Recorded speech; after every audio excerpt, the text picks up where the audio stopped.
Ladies and gentlemen, let me ask you a question. Have you ever had a dream so big, so wild, so bold that when you shared it with others, they tilted their heads, smiled politely and said, "That's nice," but you could feel it, they didn't believe in it? We all have, because the truth is no one will ever care about your dream as much as you do. And that's not because people are cruel, it's because your dream was given to you, not them. You saw it, you felt it, you breathed life into it. And now you have to fight for it, because if you don't, no one else will. Let's break this down into 6 truths you need to internalize if you're serious about turning your dream into a reality. Ownership is everything. Not just the kind of ownership that comes with contracts and titles, but the kind that demands full emotional investment. The kind that says, "This is mine and I will fight for it no matter what." A dream isn't something you stumble upon, or something the universe simply hands over to you when the stars align. A dream is not a windfall, it's a choice, a commitment, a responsibility. And the moment you truly take ownership of that dream, everything changes. Too often, people sit on the sidelines of their own lives waiting for someone to give them the green light, waiting for validation, waiting for certainty. But dreams aren't realized in waiting rooms. They're born in discomfort, shaped in risk, and grown in the quiet hours when no one's watching. The world doesn't owe you your dream, you owe your dream everything. Think about this. Every time you say someday, you're placing your dream in a foggy future that never arrives. You're removing yourself from the driver's seat and putting your life on autopilot. That's not ownership, that's avoidance. True ownership asks more of you. It demands you get up early, stay up late, and keep going even when it makes no sense to anyone else. It means you stop blaming others, circumstances, or luck. You take the pen back and write your own script. Look at the story of J.K. Rowling. It's become legend for a reason. She was broke, a single mother, struggling with depression, and yet she had a story to tell. 12 publishers rejected a manuscript. 12 said no. And imagine if she took that to mean she wasn't good enough. Imagine if she accepted their silence as the final word. But she didn't. She kept going, kept believing, kept showing up. And because she did, millions of children and adults found magic in books again. That kind of resilience doesn't come from talent, it comes from ownership. She owned her story long before the world did. She took responsibility for her dream, even when no one else could see it. That's what ownership looks like. It's not flashy, it's not glamorous, it's not comfortable. It's grind, a relentless, often invisible pursuit of something only you can see clearly. And that's what makes it powerful. You see, when you own your dream, you stop outsourcing your belief. You stop waiting for someone else to see your potential. You stop needing external approval to move forward. Because when you own it, your belief becomes enough. You become the one pushing the cart uphill, not because someone told you to, but because you can't stand still anymore. You feel the pull, the responsibility, the fire that says this matters, and it matters enough for me to do something about it. And yes, it's scary. Ownership always is. When you claim your dream, you also claim the risk of failure. You're no longer hiding behind the safety of what if. You're exposed, vulnerable, accountable. But there's freedom in that, because even if you fail, you know you gave everything. You know it wasn't luck or chance or timing, it was you. And there's something noble in that. There's something unbreakable in that kind of ownership. We live in a culture that celebrates quick wins and overnight success. But real success, the kind that matters, is rarely immediate. It's not found in shortcuts or viral moments. It's built through quiet perseverance, through choosing every day to show up when it's easier to stay hidden, through believing in something long before it pays off. When you own your dream, you start to understand that every obstacle is part of the path. Every no is a stepping stone. Every failure is a lesson. Ownership transforms adversity into fuel. Consider this, every innovator, every leader, every artist you admire, they all made the same decision at some point. They decided their dream was worth owning, not borrowing, not renting. Owning. They didn't wait for someone to hand them a roadmap. They built their own, often in the dark, guided only by belief and stubborn resolve. Whether it was Steve Jobs imagining computers in every home, or Oprah believing in her ability to change the narrative, ownership is the thread that ties every success story together. And the best part? Ownership isn't reserved for the extraordinary. It's available to everyone. Right now, today, it begins with a question: what can I do today? That's the moment the dream shifts from fantasy to action. Maybe it's writing 500 words. Maybe it's making a phone call. Maybe it's simply choosing not to quit. It doesn't have to be grand, it just has to be yours. Owning your dream is not about waiting for clarity, it's about acting despite the lack of it. It's about saying yes to growth even when it's inconvenient. It's about showing up in ways that surprise even you. And slowly, step by step, those actions compound. The dream that once felt distant begins to take shape, not because the world changed, but because you did. You stopped waiting and started building. You stopped hoping and started believing. You stopped hiding and started owning. When you do this, something incredible happens. Others begin to believe too. Your ownership becomes contagious. Your actions inspire movement, not just in your own life, but in those around you. People are drawn to those who take responsibility for their vision, who refuse to shift blame, who show up with courage even when the odds are low. Your ownership becomes a beacon, a light that says, if I can do this, so can you. And that's how change happens, not in a rush of applause or a viral moment, but in the quiet resolve of one person who decides that their dream matters enough to take responsibility for it. One person who chooses to believe, to act, to persist over and over again. So ask yourself, are you waiting or are you owning? Are you hoping for your dream to come true or are you working to make it happen? The world doesn't need more dreamers. It needs more owners. People who choose discomfort over complacency, action over excuse, courage over comfort, because that's how dreams come alive, not by magic, not by accident, but by ownership. Relentless, messy, uncomfortable ownership. And that begins with you when you decide to do something extraordinary, something that sets your soul on fire. It's natural to want others to cheer you on. You want your family to be proud, your friends to be excited, your community to stand with you. You hope they'll see what you see. But more often than not, they don't. And that's okay. The moment you begin to speak your dream into existence, something shifts. Suddenly, the people you love the most might raise their eyebrows. They may lean back instead of leaning in. Some will smile politely while quietly judging, and others won't even bother to hide their skepticism. It's not because they don't care, it's because dreams make people uncomfortable, especially when they don't belong to them. When someone tells you that's too risky, they're not evaluating your ability, they're revealing their fear. When they say that's not realistic, they're projecting the limits they've placed on their own life. And when they say you should play it safe, what they really mean is, I wouldn't be brave enough to try. It's never really about you, it's about them. Their past failures, their unspoken regret, their internal walls. But it feels personal, doesn't it? There's a strange kind of loneliness that comes with ambition, a quiet ache. You can be surrounded by people and still feel like no one really gets it. You can share your excitement only to be met with silence or awkward questions. And it's in those moments when your dream feels like a burden instead of a gift, that doubt sneaks in. You start to wonder if they're right. You begin to shrink your vision to make others more comfortable. You lower the volume on your passion so you don't make too much noise. But let me ask you this. What if the mountain you see really is real? What if the path you're carving matters, not just to you, but to the world? What if the discomfort you're feeling is simply a sign that you're no longer willing to settle? What if it's not their understanding you need, but your own conviction? Think about the greats. Walt Disney was fired from a newspaper because they thought he lacked imagination. Imagine that.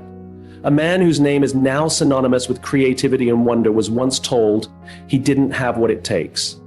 Oprah Winfrey, arguably one of the most influential voices in media, was told she wasn't fit for television. And the Wright brothers, two bicycle mechanics with no formal education in aeronautics, were ridiculed for believing man could fly. But they didn't need the world to believe. They just needed to believe enough to keep going. And that's the truth. You don't need everyone to believe in you. You need one person. You. Just you. You need to be the keeper of the flame when the winds of doubt try to snuff it out. You need to trust that your dream was placed in your heart for a reason. You need to stop asking for directions from people who've never been where you're going. The world has a strange way of celebrating people after they've succeeded, but mocking them while they're trying. You'll be called crazy until you're called a genius. You'll be underestimated until you're admired, and you'll be ignored until you're undeniable. But none of that happens if you quit halfway up the mountain because someone at the base told you it looked too steep. You are going to be misunderstood. People will question your motives. They'll doubt your ability. Some will even hope you fail because your courage reminds them of their complacency. But you're not here to make everyone comfortable. You're here to make a difference. Every step you take toward your dream will cost you something. Approval, familiarity, comfort. But it will also give you something in return. Strength, clarity, purpose, and eventually impact. Let the skepticism fuel your resolve, not weaken it. Let the naysayers sharpen your focus, not dull your ambition. Let the silence around you deepen the voice within you. Because what's at stake isn't just your dream, it's your growth. It's your life, and it's far too precious to live on someone else's terms. You were not born to fit in, you were born to stand out. And standing out means being okay with not being understood, being okay with being doubted, being okay with walking alone if it means walking in alignment with your purpose. We are surrounded by people who settle for less because they've been taught that playing small is safer than failing big. But you have the chance to change that, not just for yourself, but for those who are watching you. Because make no mistake, someone is watching. A younger sibling, a child, a friend, a stranger, someone who's waiting to see if it's really possible to chase something big and not lose yourself along the way. When you keep going, you show them what's possible. So when people don't understand, smile anyway. When they laugh, work harder. When they question, clarify your own why. Because this journey was never about them. It was always about the version of you that's waiting on the other side of persistence. The mountain is real. The view from the top is breathtaking, but you'll never see it if you stop climbing because someone else can't see what you see. Keep going. Not because it's easy, not because everyone supports you, but because you know in your heart it's worth it. We've been conditioned to believe that confidence is the key to starting something new. That unless we feel bold, certain, and unshakably sure of ourselves, we shouldn't act. We shouldn't speak. We shouldn't build. But that belief is a trap.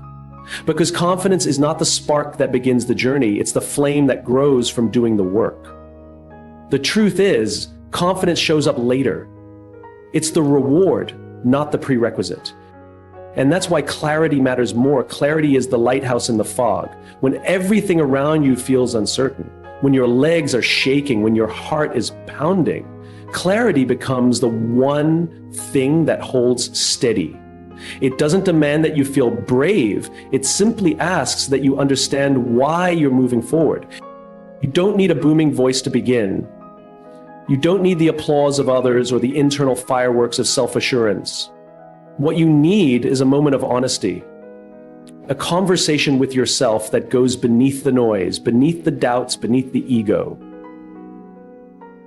And from that place, you ask a different kind of question. Not do I feel ready, but do I know why this matters? If you can answer that question with conviction, even a whisper of it, then you're ready.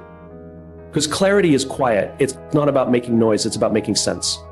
Think about the people who have changed the world, not with charisma alone, but with conviction. They didn't always look the part. They didn't always feel like giants, but they had a clear understanding of what they stood for. They knew why the work mattered. They could see the gap between what is and what could be. And they stepped into that gap, not because they were fearless, but because they were clear. Clarity gives you a direction when the terrain is unfamiliar. It turns obstacles into part of the path rather than reasons to retreat. Without clarity, you can be talked out of your dreams by the first person who tells you that's too risky. But with it, you can weather storms, endure criticism, and stand alone if you must, because your why holds you steady. It's easy to chase the feeling of confidence. It looks good, it sounds good, it feels good, but it's temporary. Confidence is a mood. It can be shaken by rejection. It can be undone by a single failure. It can vanish in the face of a setback. But clarity is an anchor.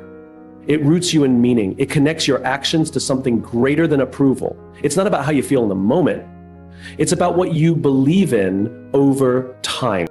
Too many dreams die in waiting rooms. People sitting, hoping to feel more ready, more fearless, more legit. But greatness doesn't arrive through waiting. It's built through small, clear steps. One decision followed by the next. One refusal to give up followed by another. And it all starts with a why that's strong enough to hold you when everything else feels weak. Clarity won't protect you from failure, but it will protect you from regret. Because when you move with clarity, you're not just chasing an outcome, you're honoring a calling. And that calling might be misunderstood by others. It might be mocked, but clarity doesn't need consensus. It just needs to be true. A lot of people ask, what if I fail? But clarity invites a better question. What if I never try? Because deep down, we know that not trying is the only real failure. Everything else is learning. Everything else is growth. You don't have to have a 5-year plan to be clear. You don't need all the answers. You just need a sense of direction, a feeling in your gut that says, this matters. That's enough to take the next step. That's enough to start. Clarity beats confidence because it doesn't depend on circumstances. It's not rooted in what others think. It's not swayed by external validation. It lives inside of you. And when you cultivate it, you carry it with you everywhere. Into boardrooms, into relationships, into risk. You'll meet people who have all the confidence in the world, but no clarity about what they're building or why it matters. And they burn out, they chase shiny things, they pivot for applause. But when you're clear, you don't need to be loud. You don't need to convince everyone. You just need to walk your path. This is not a call to ignore fear. Fear is real, it's part of growth, but it's not your compass. Clarity is. And clarity allows you to feel afraid and act anyway. It allows you to stand in front of a room with shaking hands and still deliver your message. It allows you to fail publicly and keep going. Because clarity tells you, this is bigger than my discomfort. Every person you admire was once unsure. Every breakthrough started with doubt, but what moved them forward wasn't some magical burst of confidence. It was clarity, a reason that burned bright enough to guide them through the dark. So the next time you're tempted to say, I'm not ready, ask a different question, am I clear? And if the answer is yes, even if it's a fragile yes, then go. Go scared. Go uncertain. Go with your knees shaking and your voice trembling, but go. Because action builds confidence. But clarity builds direction. And direction is what gets you through the long nights, the tough calls, the lonely days when no one claps and the results are still invisible. In the end, we don't remember the ones who waited until they felt fearless. We remember the ones who felt the fear, saw the risk, heard the doubts, and went anyway. Not because they believed they couldn't fail, but because they believed the mission was worth it. That belief, that clarity is more powerful than all the motivation in the world. It's the quiet fire that keeps burning when everything else fades. It's the reason some people never quit. And it's the reason you can begin right now, not when you feel ready, but when you feel clear. Discipline is not a word that sparks excitement. It's not sexy. It doesn't make headlines. You don't see discipline trending on social media. But discipline is the quiet force behind every meaningful achievement. While the world praises passion and glorifies motivation, the real game changer is often overlooked. It's not the spark, it's the fuel. Motivation is fleeting. It comes in waves. It's exciting when it shows up, but it's unreliable. It depends too much on circumstances, on mood, on weather, on validation. Discipline doesn't wait for the right moment. Discipline creates the moment. Dreams are intoxicating. They stir your soul, make you dream bigger, think louder, and believe harder. But they also deceive you into thinking that excitement will carry you the whole way. It won't. The real journey begins when the adrenaline fades. When the applause stops, when you wake up and the only voice cheering you on is your own. That's when it gets real. That's when most people stop, not because they didn't want it, but because they expected to feel motivated every step of the way. But anything worth building will test you more than it will reward you, especially in the beginning. We've all had mornings when we wake up and feel invincible. Those are easy days. But what about the mornings when you wake up and feel exhausted, discouraged, and doubtful? When the mountain seems too high, the goal too far, and your heart too heavy, that's when discipline becomes your best friend. Because discipline doesn't ask how you feel, it simply asks what needs to be done.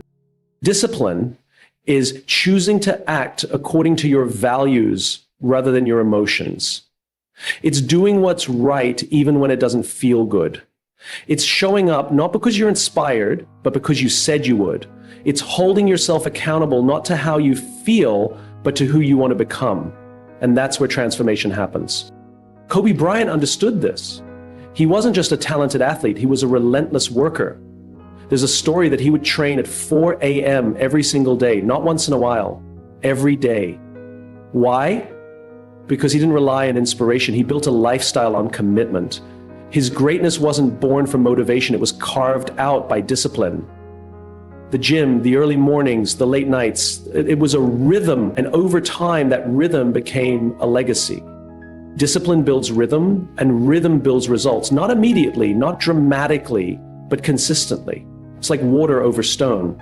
Day after day, it might seem like nothing is changing, but then one day the stone is smooth. One day you wake up and you're better, not because of one big effort, but because of 1,000 small ones. And that's the magic of consistency. That's what turns average into excellent. That's what turns effort into excellence.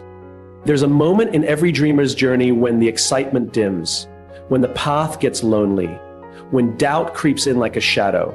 And in that moment, you have two choices: retreat or remain. Retreat into the comfort of maybe later, or remain committed no matter how you feel. The ones who push through that moment, they're not superhuman. They've just trained themselves to obey their purpose more than their feelings. That's what discipline is, obedience to purpose. Motivation says, I feel like it, so I'll do it. Discipline says, I'll do it until I feel like it. There's power in showing up, especially when you don't want to, because every time you show up tired, weary, frustrated, you're sending a message to yourself, I am the kind of person who doesn't quit.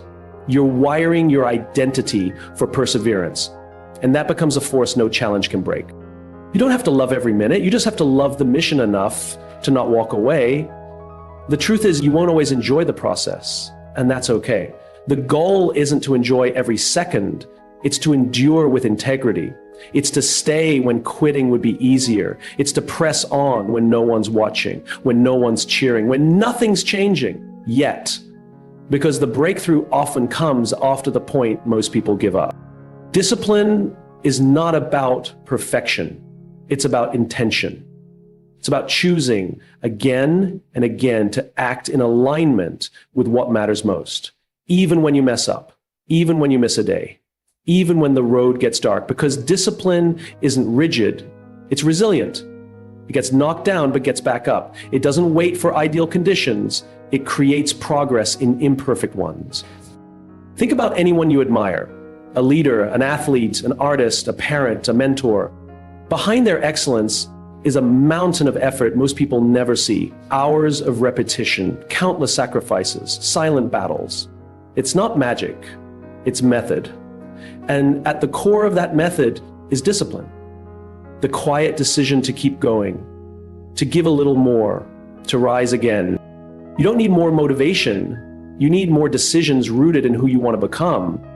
Motivation might inspire you to start, but only discipline will keep you from quitting. So the question isn't, do I feel like it? The question is, am I committed to this no matter how I feel? You're going to have bad days. You're going to get rejected. You'll feel like you're not making progress. You'll compare your journey to others and wonder if you're even on the right path. And in those moments, motivation will fail you, but discipline will whisper, keep going. One more rep, one more email, one more page, one more try. Discipline outlasts emotion, it outlasts excuses, it outlasts resistance. It's not dramatic, it's dependable. And in the long run, dependability beats brilliance. Because the people who win are not always the most gifted. They're often the most grounded, grounded in values, grounded in vision, grounded in discipline. So next time you feel stuck, uninspired, or uncertain, don't wait for motivation to find you. Build a routine that moves you. Build habits that serve you. Create an environment that empowers you. And remember, the path to your dream isn't paved with passion, it's paved with persistence. And every step forward, no matter how small, is still progress. You're not alone in this. Every person who ever built something meaningful walked through this valley. What sets them apart wasn't talent or timing. It was their ability to show up when it was hard, to stay the course, to bet on the long game. That's what makes the difference. That's what creates something worth remembering. And that, more than anything else, is what will bring your dream to life. Failure is not the monster we've been taught to fear. It's not the final chapter, nor is it the enemy. It's the mentor that never sugarcoats, the one that leaves bruises but builds strength. The truth is, failure will teach you more than success ever will, because success often whispers, but failure shouts. It stops you in your tracks. It forces you to reflect, to ask the hard questions. Why didn't this work? What can I do better? How do I grow from this? Most people don't want to fail because they're terrified of what it might mean. They think it confirms what the inner critic has been saying all along: you're not good enough. But that voice lies. The presence of failure is not evidence of inadequacy. It's evidence that you had the courage to show up. And showing up, especially when the outcome is uncertain, is one of the bravest things a person can do. You look at the people who've changed the world, they all failed. Not once, but many times. Steve Jobs was fired from the very company he created. Vera Wang didn't even step into her calling until age 40. Colonel Sanders' chicken recipe was rejected over 1,000 times.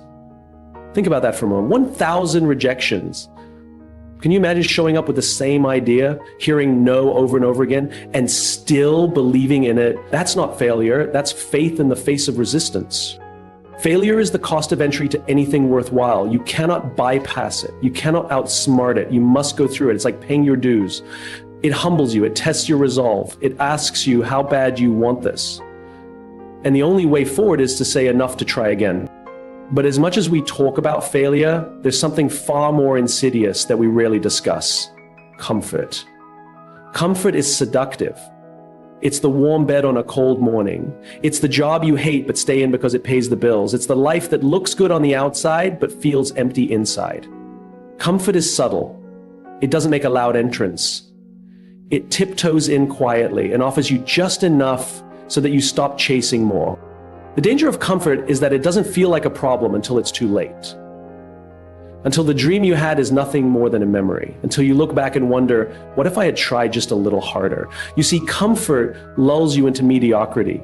It tells you that average is okay. It convinces you that settling is smart. It whispers, you've done enough, even when your heart knows you haven't even started.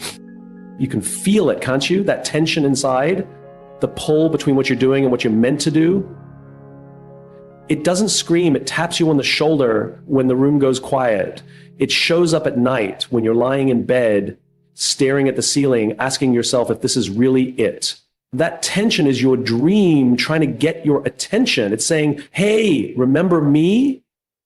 Not to shame you, but to remind you of who you are. Because deep down, you know when you're settling. You don't need a lecture. You just need to listen to that voice inside, the one that still believes in something more. There's a quote that says, ships are safe in the harbor, but that's not what ships are built for. You were not built to be safe. You were built to explore, to try, to risk, to create.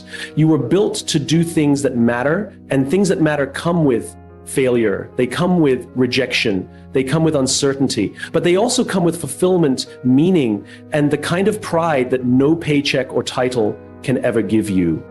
We often assume that people who succeed must have known what they were doing from the start. But that's rarely true. Most of them were just figuring it out as they went, failing, adjusting, failing again. The difference was they didn't let failure stop them.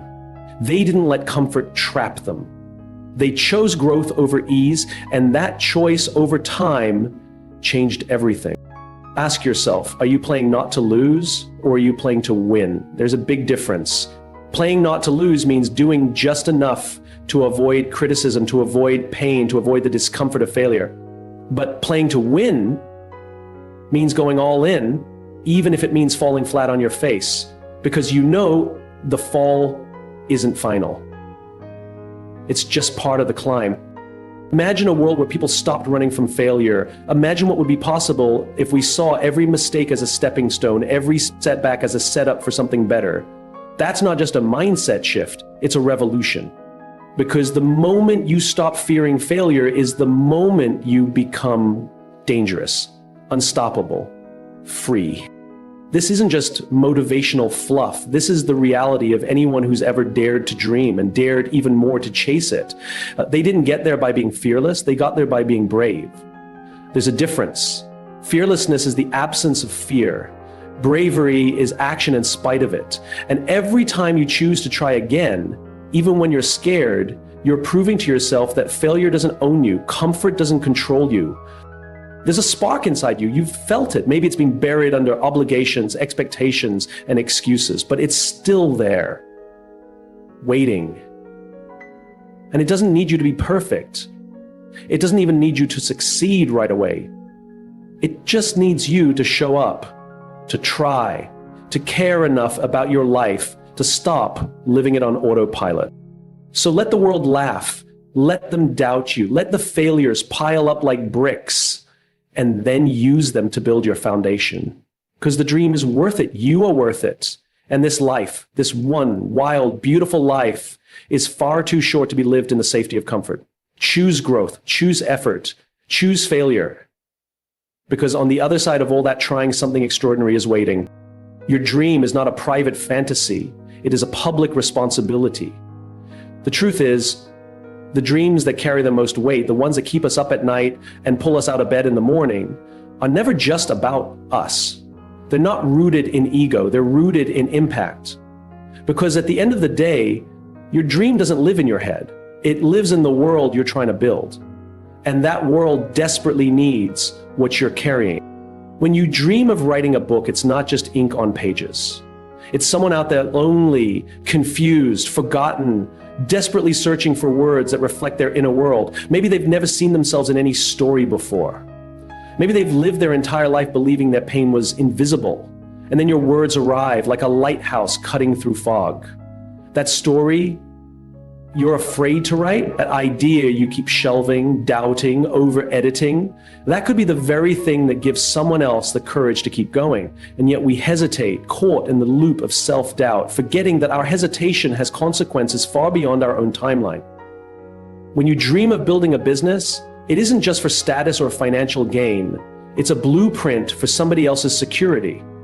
It's the foundation of a job someone's been praying for, a single mother who needs flexible hours, a college graduate with no experience but endless drive, an employee who will one day rise through the ranks and believe again in their own worth because you dared to build something from scratch. Maybe the solution you're developing will give peace of mind to a customer battling frustration or burnout. When you don't build it, they don't get that help. The ripple effect of your inaction is real.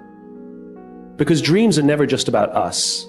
They are bridges for others to cross. Think about the teachers, mentors, speakers, and leaders who shaped your life. Chances are, they didn't stand on stage or in classrooms for applause. They did it because they knew their voice had the power to unlock someone else's potential. Maybe you still remember a single sentence someone said that completely changed how you saw yourself. That wasn't an accident.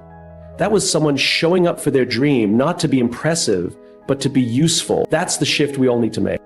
When we chase our dreams from a place of ego, the journey becomes exhausting because ego wants immediate results. It craves validation. It panics when things get slow or hard. Ego says, why isn't this working for me? But when we shift to impact, everything changes. Now, it's not about being seen, it's about seeing others. It's not about being successful, it's about being significant. Impact doesn't demand that we become heroes. It just demands that we show up consistently, imperfectly, and with the belief that what we're doing matters beyond ourselves. And here's what happens when you make that shift. You stop negotiating with your excuses. You stop making comfort the goal. You stop measuring success by likes, followers, or applause. Instead, you start thinking about the single mother who needs that product, the teenager who needs that message, the coworker who needs that leadership. And suddenly, it's not about pressure, it's about purpose. It's not, I have to do this, it's I must do this. You feel that fire in your chest, not because you want to impress anyone, but because you can't leave the world unchanged. That's the hidden cost of ignoring your dream.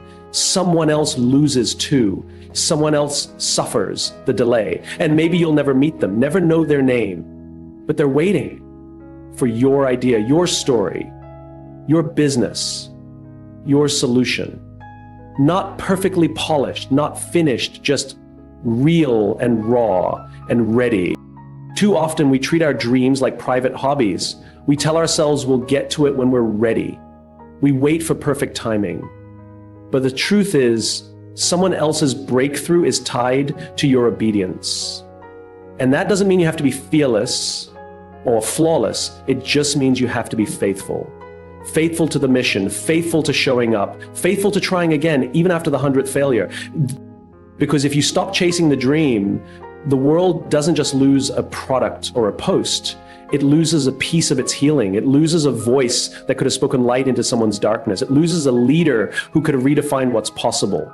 So we can't afford to sit back. We can't afford to make excuses. We must step up, not because we're ready, but because someone else is waiting. There's something remarkable that happens when you stop obsessing over how your dream makes you look and start focusing on how it can make others feel. You find a deeper courage, a resilience that goes beyond moods or motivation. You become grounded in something bigger than applause, because when the dream becomes a vehicle for service instead of a pursuit of status, the rejection doesn't sting the same. The setbacks don't derail you. The critics don't shake you, because you're not doing it for you anymore. You're doing it through you for them. Think about the most meaningful achievements in history. The movements, the inventions, the revolutions. None of them started with how can I be impressive? They started with what problem can I solve, or whose life can I improve? That's where legacy is built, not in the comfort of validation, but in the courage of contribution. So yes, chase your dream, but don't do it just for the trophy or the headline. Do it for the person who needs the light you're carrying. Do it for the ones who can't speak up yet, for the ones who've been waiting too long for someone like you to rise. Because your dream is bigger than you, and that's exactly what makes it worth fighting for. So here's the truth. No one's going to wake you up early. No one's going to write the first page for you. No one's going to cold call your first client or risk your reputation for something you believe in. Prove yourself, then your job. But the minute you take that first step, something incredible happens. You prove to yourself that your dream is worth fighting for. And that's when the world starts to notice. Not because they saw it first, but because you did. So fight, not with fists, but with faith, with discipline, with conviction, with unshakable clarity. Because if you don't fight for your dream, who will?